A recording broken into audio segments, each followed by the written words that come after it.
டே 61 61வது நாளில் நடந்த நிகழ்ச்சியினுடைய ஹைலைட்ஸு.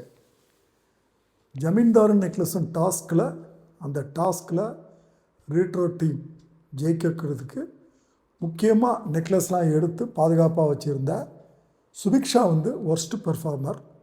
சுபிக்ஷா ஜெயிலில் போடுறாங்க. இதுதான் பிக் பாஸினுடைய கேம் ஷோனுடைய புரிஞ்சுக்கிற தன்மைகள். இது எதுக்கு சொல்கிறோம் அப்படின்னு கேட்டுக்கிட்டிங்கன்னா, உள்ளே இருக்கக்கூடிய இன்மேட்ஸ் எந்த அளவுக்கு கேமை பற்றி புரியாமல், யாரை ஜெயிலில் போடணும் போடக்கூடாதுன்றது தெரியாமல் ஒரு உளப்படி பண்ணி கொலப்படி பண்ணுறது, இதை நடந்துக்கிட்டு இருக்கிறது, இன்னும் கண்டினியூ ஆகிட்டு இருக்கிறது. யாருக்கும் புரிதல் இல்லை. இதை ஓரளவு தெளிவாக புரிஞ்ச ஆள் திவ்யா. பட் திவ்யாவும் சுபிக்ஷாவோடு சேர்ந்து ஜெயிலில் இருக்கிறாங்க. அப்புறம் இன்றைக்கி நடந்த முக்கியமான நிகழ்ச்சிகளில் பார்த்தீங்கன்னா, வினோத் மேலே ஆதிரை படு பயங்கர கோபத்தில் இருக்கிறாங்க. ஏன்னா ஆதிரை வெளியே போகிறதுக்கு அவங்க தான் காரணம்னு சொல்லி. அதே மாதிரி அரோராவும் வினோத் மேலே பயங்கர கோபத்தில் இருக்கிறாங்க.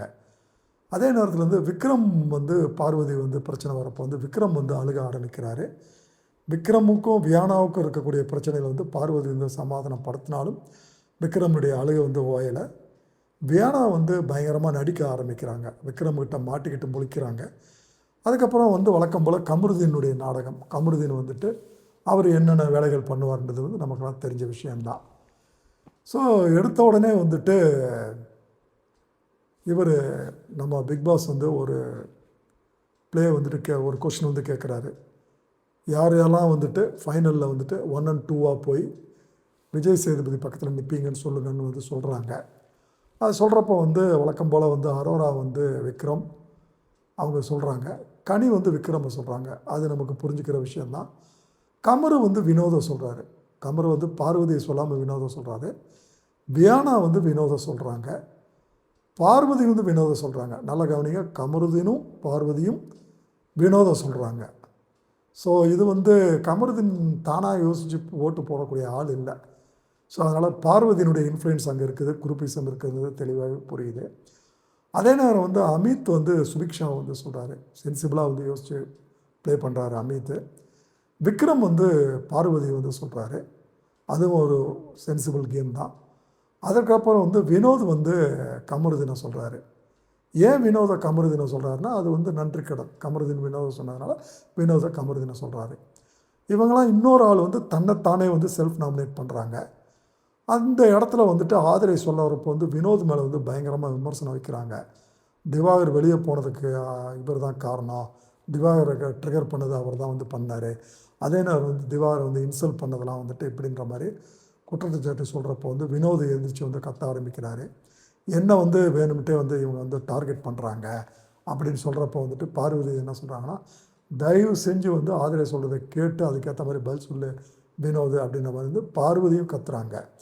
அதுக்கப்புறம் வினோத் என்ன சொல்கிறாருன்னா, திவாகர் அவர் ஒன்று தன்னை காமெடியனாகவே சொல்லலை. இன்ஃபேக்ட் எங்களுடைய காமெடி நல்லா இருக்குன்னு விஜய் சேதுபதி சொன்னாலும் திவாகர் தன்னை ஒரு ஹீரோ மெட்டீரியலு அப்படின்ற மாதிரி சொல்லிக்கிட்டு இருந்தார். அதனால் அதனுடைய விளைவாக தான் அவர் வெளியே போனான்ற மாதிரி சொல்கிறாரு. ஸோ இந்த விஷயத்தில் உங்களுக்கு பேசிகிட்டு இருக்கப்போ அரோரா உள்ளே வந்துடுறாங்க. அரோரா உள்ளே வினோதுக்கிட்ட சொல்கிறத அக்செப்ட் பண்ணுங்க அப்படின்னு சொல்கிறப்போ வினோதுக்கும் அரோராவுக்கும் பிரச்சனை ஆரம்பிக்குது. அப்புறம் ஒரு வழியாக வினோத் சாரி கேட்டு அந்த இடத்த விட்டு நகர்றாரு. அதுக்கப்புறம் அந்த இடத்துல உங்களுக்கு விக்ரம் மேலே வியானா ஒரு அபாண்டமான ஒரு குற்றச்சாட்டு கேட்குறாங்க. அதாவது நீங்கள் என் ட்ரெஸ்ஸை கொண்டாந்து நீங்கள் வச்சிங்க அப்படின்னு சொல்லிக்கிட்டு அதுக்கப்புறம் நான் வேறு என்ன தப்பு செய்கிறேன்னு விக்ரம் கேட்குறப்போ சாவுன்னு சொன்னீங்கல்ல அப்படின்ற மாதிரி பிடிக்கிறாங்க. இந்த சாவுன்னு சொல்கிறது பேச்சுவாக்கில் வந்ததுங்க. அதாவது யாருமே டாஸ்க் லெட்டர் படிக்கிறப்போ போன எபிசோடில் எந்த இன்மேட்ஸ் கேட்காம சண்டை போட்டுருக்கிறதுனால பிக் பாஸ் விக்ரமை கூப்பிட்டு வெளியே சொல்லி லிவிங் ரூம் ஆக்டிவிட்டி ரூமுக்கு எடுத்துகிட்டு போக சொல்லுவார். ஸோ இது அவர் கத்தி சொல்கிறப்போ யாரும் லிசன் பண்ண மாட்டாங்க. ஸோ வர்றவங்க வாங்க, மற்றவங்களாம் சாவுங்கன்னு ஒரு பேச்சு வாக்கில் ஒன்று சொல்லுவார். வியானா ரொம்ப தெளிவாக அதை பிடிப்பாங்கன்றது நமக்கு நல்லா தெரியும். அதை சொல்கிறாங்க. சொன்னோன்னு விக்ரம் ரொம்ப அதிர்ச்சி அடைஞ்சிட்டாரு. ஸோ அது பேச்சு வாக்கில் சொல்கிறேன்னு வியானா அடுத்த ஸ்டெப்புக்கு போகிறாங்க. என் ட்ரெஸ்ஸை கொண்டாந்து வச்சிங்க இல்லையா, என் ட்ரெஸ்ஸை கொண்டாந்து வைக்கிறப்போ ஒருத்தர் சொன்னாங்க, உள்ளே கை விட்டு பார்த்தியான்னு கேட்டாங்க. அது வந்து என்ன மீனிங்கிறது உங்களுக்கு தெரியுமா, அது வேறு மாதிரி மீனிங் கொடுக்கலையா அப்படின்ற மாதிரி வந்து படிக்கிறாங்க. சொன்னவனை தானம்மா நீ கேட்கணும், எதுக்கு என்ன கேட்குறேன்னு விக்ரம் கேட்குறப்போ வந்துட்டு, சொன்னவொடனே நீங்கள் தானே கேட்கணும், நான் எதுக்கு கேட்கணும், கை உள்ளே விட்டு பார்த்தியான்னு உன்னை தானே அவங்க வந்து கேட்குறாங்க, அதுக்கு நான் ஏன் போகணுன்னு சொல்லிட்டு வியானா வந்து பியூட்டிஃபுல்லாக வந்துட்டு அங்கே வந்து ஒரு அக்வசேஷன் வந்து விக்ரம் மேலே வைக்கிறாங்க. ஏன்னா இந்த கேமில் வந்துட்டு வினோத் வந்துட்டு விக்ரம் தான் வந்துட்டு விஜய் சேதுபதி பக்கத்தில் வந்து நிற்க வைக்கிறதுக்கு வந்துட்டு எலிஜிபிள்ன்ற மாதிரி வந்து வரும். ஸோ அதனால் வந்து இவங்க வந்து வியானா வந்து விக்ரம் வந்து டார்கெட் பண்ணுறது நமக்கு கிளியராகவே தெரியும். அதுக்கப்புறம் வந்து விக்ரம் வந்துட்டு உடனே வந்து ரொம்ப சோகமாயிடுறாரு, அழுக ஆரம்பிக்கிறாரு. இதை பார்வதி வந்து வேடிக்கை பார்க்குறாங்க. அதே நேரம் வந்து விக்ரம் வந்து அழுதுகிட்டு இருக்கிறப்ப வந்து யோசிக்கிறாரு, தன்னை பற்றி தன்னுடைய நிலையை பற்றி எல்லாருக்கும் விளக்கலான்னு சொல்லிட்டு எல்லோரையும் கூப்பிட்டு வந்துட்டு அதை விளக்கி வந்து சொல்கிறாரு. இந்த நேரத்தில் வந்து வியானாவில் வந்துட்டு விக்ரம் எதிர்த்து வந்து பேச முடியாதனால கிடுகிடுன்னு பெட்ரூமுக்கு ஓடுறாங்க. பெட்ரூமில் வந்து எதிர்பார்த்த மாதிரி அங்கே வந்து வியானா வந்து சாண்ட்ரா வந்து வியானாவுக்கு வந்து சப்போர்ட் வந்து பண்ணுவாங்க. அதாவது வந்து இது ஒரு ஒரு கேம் தான் சொல்லலாம், சாண்ட்ராவுடைய ஒரு கேம் தான் சொல்லலாம். ஸோ வியானா என்ன சொல்லுவாங்கன்னா, எனக்கு வந்து அழுகையே வரல, அழுகணும் போல தோணுதுன்றாங்க. எப்படி அழுக வரும், ஃபுல்லாக நடிப்பு தானே அங்கே, இது நடிப்புன்றது வந்து நமக்கே கிளியராக தெரியுது. வியானா வந்துட்டு பல இடங்களில் நம்ம சொல்லியிருக்கிறோம், யார் வந்து ரொம்ப இக்கட்டில் இருக்காங்களோ அந்த நேரத்தில் போய் நோண்டுறது, இதுதான் வியானுடைய வேலை. ஸோ இன்றைக்கி வந்து அந்த மாதிரி சொல்கிறப்போ வந்து ரொம்ப ஆச்சரியமாக இருக்கிற ஒரு விஷயம் என்னென்னா, பிரஜின் வந்து விக்ரமுக்கு சப்போர்ட் பண்ணுறாரு. நல்லா கவனிங்க, சாண்ட்ரா வந்து வியானாவுக்கு உள்ளே சப்போர்ட் பண்ணுறாங்க. அதே வெளியே வந்துட்டு உங்களுக்கு லிவிங் ஏரியாவில் வந்துட்டு விக்ரமுக்கு பிரஜின் வந்து சப்போர்ட் பண்ணுறாரு. ஸோ பிரஜின் வந்துட்டு ஓரளவு வந்துட்டு சென்சிபிளாக வந்துட்டு கிளியர் ஆகிறாரு, விவரமாக வந்து விளையாட ஆரம்பிக்கிறான்றது வந்து நம்ம வந்து தெளிவாக வந்து புரிஞ்சிக்க முடியுது. இதற்கு நடுவில் வந்து வியானா வந்து உள்ளே போய் கமருதீன் ஒரு ஆளுன்னு சொல்லிட்டு கமருதீன் கிட்ட போய் ஒரு பிராதை வந்து சொல்லுவாங்க. அப்போ சொல்கிறப்போ வந்து திடீர்னு வந்து அரோராவுக்கும் பார்வதிக்கும் வந்து பிரச்சனை வருது. பார்வதி வந்து வினோத்துக்கு சப்போர்ட் பண்ணுறாங்க. ஸோ அது விஷயமாக வந்துட்டு வரப்போ வந்து திவ்யா வந்து ஒரு கண்டிப்பு வந்து பண்ணுறாங்க, வினோதுக்கிட்ட வந்து பார்வதி பேசுகிறது தப்புன்னு சொல்லிட்டு. இது வந்து அரோராவை மீன் பண்ணி பேசுகிறது. அரோரா சண்டைக்கு வரப்போ வந்து பார்வதிக்கும் அரோராவுக்கும் பயங்கரமாக வந்து சண்டை வருது. சண்டை வரப்போ வந்து அரோரா வந்து ரொம்ப கிறிஸ்டல் கிளியராக ஒரு அக்யூசேஷன் பார்வதி மேலே வைப்பாங்க. அதுக்கு பார்வதியால் பதில் சொல்ல முடியாது. பார்வதி வந்து பயங்கரமாக காண்டாயிடுவார். அரோரா என்ன சொல்லுவாங்கன்னா, எனக்கு ஹர்ட்டு ஜாடையா கூட நீ வந்து பேசக்கூடாது அப்படின்னு வந்துட்டு நீ வந்து சொல்கிற, ஆனால் எனக்கு ஹர்ட்டானது உனக்கு வந்து தெரிய மாட்டேங்குது, உன் வாயை யாராலும் அடைக்க முடியாதுன்ற மாதிரி இந்த பாயிண்ட்டு ஒன்று ஒன்றா எடுத்து வைக்க வந்து பார்வதிக்கு வந்து பதில் சொல்ல முடியாது. ஆனால் அரோரா மேலே வந்து உக்ரமாக வந்து கோபமாகறாரு. இதற்கு நடுவில் பிக் பாஸ் வந்து கூப்பிட்டு வந்துட்டு, யார் போன தடவை நடந்த கேமில் ஜமீன்தார் நெக்லஸ் கேமில் யார் 6 பெஸ்ட் பெர்ஃபார்மர் ஒருத்தரும் 6 பேரை சொல்லுங்கன்னு சொல்கிறாங்க. மற்ற 16 பேரில் 6 பேர் வந்துட்டு பெஸ்ட் பெர்ஃபார்மர் இருக்கிறவங்க தான் வெளியே இருக்க முடியும், மிச்சம் 10 பேர் வந்து ஜெயிலுக்கு போகணும், சிறைக்கு போகணுன்ற மாதிரி ஒரு கண்டிஷன் போடுறாங்க. அப்படி போடுறப்போ வந்து வியானா சொல்கிறப்போ வந்து அரோரா, கமருதீன், ரம்யா, சாண்ட்ரா, அதுக்கப்புறம் பார்வதி, கனி அப்படின்ற மாதிரி வந்து வியானா வந்து தெளிவாக சொல்கிறாங்க. நல்லா கவனிங்க, அதில் வந்து சுபிக்ஷா பேர் இல்லை. அதே மாதிரி வந்து பார்வதி சொல்கிறப்போ வந்து கமருதீன் காரணம் புரியுது, விக்ரம், சாண்ட்ரா அதுவும் நமக்கு என்ன காரணம்னு புரியுது. அதுக்கப்புறம் கனியை சொல்கிறாங்க, அப்புறம் வினோதை சொல்கிறாங்க, அப்புறம் வியானாவை சொல்கிறாங்க. இங்கே வந்து சுபிக்ஷா வந்து ஒமிட் பண்ணுறாங்க. கமருதீன் சொல்கிறப்போ வந்து விக்ரம், வினோது, சபரி, பார்வதி, சாண்ட்ரா, வியானான்றாரு. ஸோ எல்லாருமே ஒரு கேம் பிளே வந்துட்டு பியூட்டிஃபுல்லாக பண்ணுறாங்க.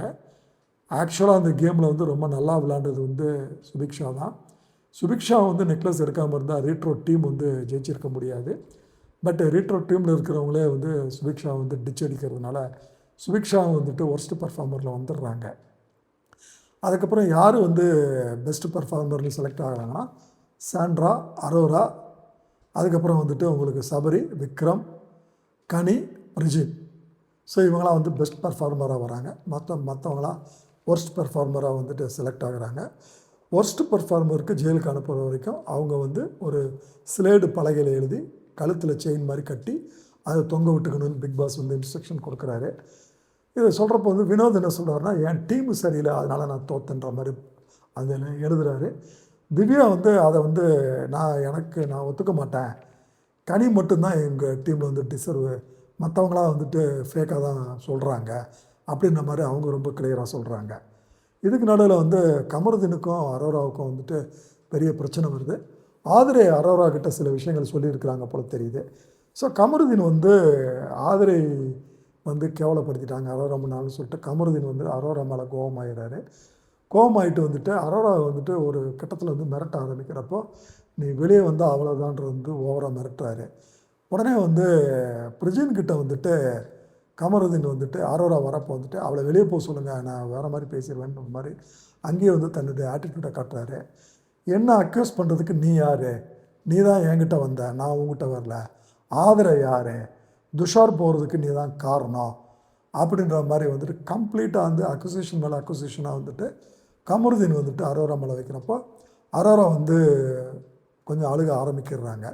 துஷார் பேர் எடுத்தாலுமே அவங்களுக்கு வந்து கண் கலங்க ஆரம்பிக்கிறது நமக்கு தெளிவாகவே புரியுது. இப்போ இந்த ஸ்லேடு போட்ட இன்மேட்ஸ் எல்லாருமே வந்துட்டு ஜெயிலுக்கு வந்து உள்ளே எடுத்துகிட்டு போய் வைக்கிறாங்க. வியானா வந்து கடைசியாக போவாங்க. வியானா கொஞ்சம் சொகுசாக வளர்ந்துருக்காங்க போல தெரியுது. ஸோ ஜெயிலுக்கு போக பிடிக்கல. இது வியானா வந்து கழுத்தை பிடிச்சி ஜெயிலுக்குள்ளே உள்ளே போய் தள்ளி விடுவாங்க, அதை வெளியே இருக்கக்கூடிய இன்மேட்ஸு. அதுக்கப்புறம் ஜெயிலில் இருக்கிறப்போ வந்து யார் யாரெல்லாம் வெளியே போகிறதுக்கு தகுதி இருக்குதுன்னு சொல்லிட்டு உங்களில் ஒருத்தரை நாமினேட் பண்ணுங்கள் அப்படின்னு வந்து சொல்லுவார் பிக் பாஸு. ஸோ அதன்படி முதல்ல வந்து அவங்க உள்ளே இருக்கிறவங்க வந்து யார் யாரை சொல்கிறாங்கன்னு கேட்டுக்கிட்டிங்கன்னா, அரோரா எல்லோரும் வந்து தன்னை சொல்லிக்கிறாங்க. அதே நேரம் வந்து இன்னொருத்தரை சொல்லணும். அந்த இன்னொருத்தரை யாருன்னு பார்க்குறது வந்து அரோரா வந்து அமித்தை சொல்கிறாங்க. திவ்யா மட்டும்தான் சுபிக்ஷாவை சொல்கிறாங்க. எஃப்ஜே வந்து சுபிக்ஷாவை சொல்கிறாரு. எஃப்ஜே வந்து ஜெயிலுக்கு போனதுக்கப்புறம் சுபிக்ஷாவை சொல்கிறாரு. அமீத் வந்து கமருதீனை சொல்கிறாரு. கமருதீன் வந்து அமீதை சொல்கிறாரு. ரம்யா வந்து அமீதை சொல்கிறாரு. பார்வதி வந்து அமீதை சொல்கிறாங்க. அதனால் அமீது வெளியே வந்துடுறாரு. இப்படியே அதுக்கப்புறம் வந்து அடுத்த பஸ்ஸர் அடிக்கிறப்போ வந்து சுபிக்ஷாவை ஒரு வழியாக எல்லோரும் வந்து உள்ளே இருக்க ஒர்ஸ்ட்டே சுபிக்ஷாவை ரெண்டாவது தான் சுபிக்ஷா ஜெயிலை விட்டு வெளியே வராங்க. அதுக்கப்புறம் ரெண்டு பேர் எவிக்ட் பண்ணணும்னு சொல்கிறப்போ வந்துட்டு இங்கே 3வது 4வதாக வந்து வியானாவும் வந்துட்டு ரம்யா வந்து வெளியே வராங்க. நல்லா கவனிங்க. இப்போது திவ்யா வந்து ஜெயிலுக்குள்ளே இருக்கிறாங்க, ரம்யா ஜெயிலை விட்டு வெளியே வராங்க. அப்போ திவ்யா வந்து பயங்கரமாக கோபமாயிடுறாங்க. சுபிக்ஷா கனியை தவிர மற்றவங்களாம் யாரும் கேமு வெளியே சரியாக விளையாடலை, கேமும் புரியல, தயவு செஞ்சு எல்லோரும் என்னை நாமினேட் பண்ணி வெளியே அனுப்புங்க அப்படின்ற மாதிரி வந்து கத்த ஆரம்பிக்கிறாங்க. இது ஒரு சரியான வேலிட் பாயிண்ட் தான். சுபிக்ஷாவில் நம்ம ஆரம்பத்தில் ஆரம்பித்த மாதிரி உள்ளே வந்து ஜெயிலுக்குள்ளே வந்து ஆதிரை, வினோத், அதுக்கப்புறம் வந்து திவ்யா. இதில் வந்து வினோத் வந்து தான் பயங்கரமாக வந்து பிளான்லாம் போட்டு கொடுத்தவர். அவர் ஜெயிலுக்குள்ளே இருக்கிறாரு. அதுக்கப்புறம் வந்து ஆதிரை அது சரியாக விளையாடலை, ஓகே டிசர்விங் தான். திவ்யா ஓரளவு வந்து விளையாண்டாங்க, அவங்க இருக்கிறது ஓகே தான்றது வந்து நமக்கு வந்து ஓரளவு புரிஞ்சிக்க முடியுது. அதற்கு நடுவில் வந்துட்டு உங்களுக்கு வந்து பால் கம்பெனி விளம்பரம் வருது. இந்த பால் கம்பெனி விளம்பரத்தில் வந்துட்டு ஜெயிச்சவங்களுக்கு வந்து டின்னர் வந்து கொடுக்குறாங்க.